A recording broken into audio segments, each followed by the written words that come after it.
Pertamina Mor 2 Sumsel memastikan bahwa ketersediaan tabung gas LPG 3 kilo di wilayah Muara Enim dipastikan aman dan sesuai jadwal yang ada.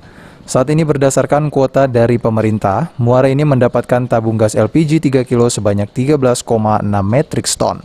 Selanjutnya disampaikan oleh Umar Ibnu Hasan selaku Unit Manajer Komunikasi, Relation dan CSR Pertamina Mor 2 Sumsel bahwa Pertamina akan terus melakukan pemantauan terkait penyaluran tabung gas LPG 3 kilo dan menyarankan kepada masyarakat untuk membeli tabung gas LPG 3 kilo di agen atau pangkalan resmi Pertamina. Menyarankan masyarakat agar membeli LPG di pangkalan resmi sebagai jalur distribusi resmi Pertamina. Pangkalan dan agen akan selalu dimonitor stok penjualannya secara rutin.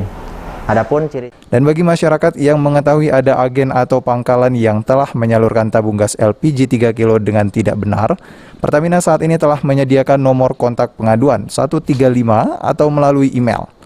Firman Hidayat, PAL TV.